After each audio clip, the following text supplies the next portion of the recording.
Hello and welcome. This is BQ Prime. I'm Agam Vakil, and we are having conversations around earnings. This is Q2 with BQ, and we are addressing earnings from CCL products. Well, it's been what it looks like another steady quarter, at least as far as the top line is concerned. We're looking at 20% growth there.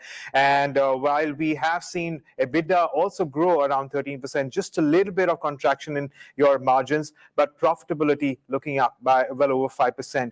Well, to take us through how the quarter's been and what we can expect going forward, we have Srishant Challa, who is the managing director at the company. Srishant, good morning, and thank you so much for joining in.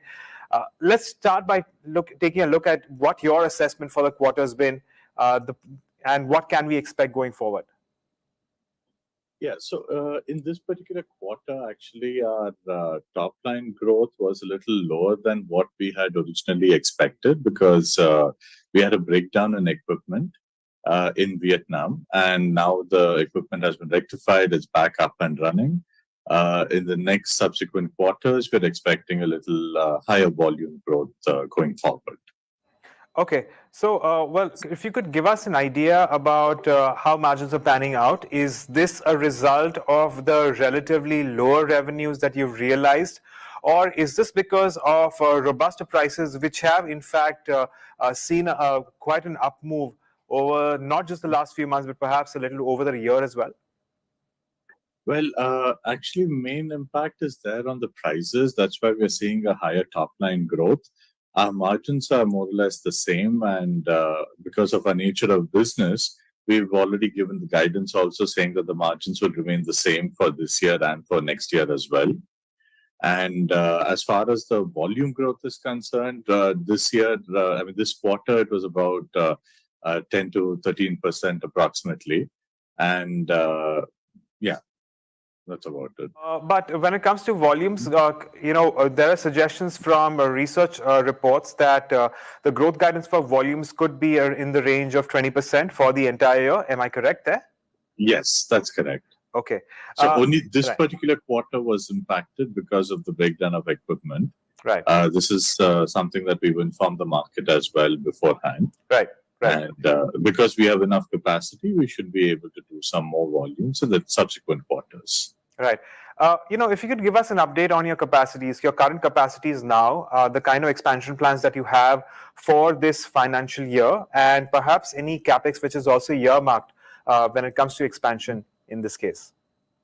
Yeah, so our Vietnam unit, we've expanded the capacity by an additional 16,500 tons, which we said will be operating at about 50% utilization in the current year. And as far as India is concerned, there's a new capacity that will be coming online by the end of this financial year. So that will be an additional 16,000 tons that will come online by the end of this financial year. Right.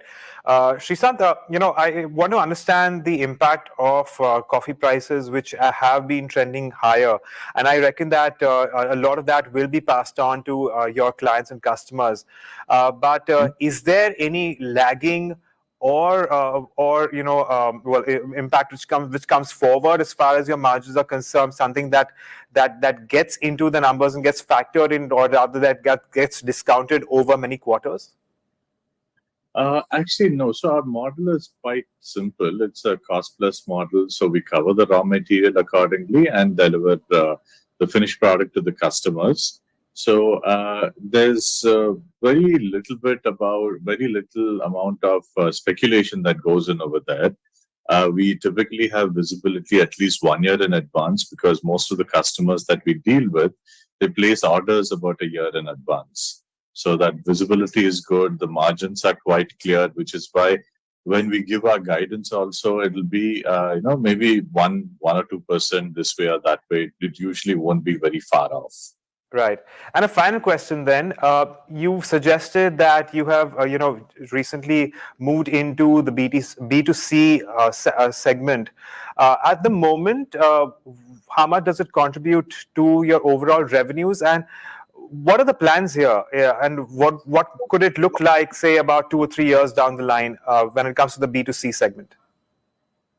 So for the B2C, as of now, last year we were at about 150 crores. This year we should be crossing 200 crores. And this year, actually, one of the main constraints that we have is capacities in India. So we are focusing on increasing the capacities by this financial year. And so from next year onwards, we're looking at a little bit more aggressive growth in the domestic market. And we hope that will continue into the future as well. Okay. Well, Srishant Challa, thank you so much for joining us and taking us through the numbers as well as what we can expect going forward. We wish you the best. And a happy Diwali and a prosperous New Year to you. Thank you. Happy Diwali to you as well.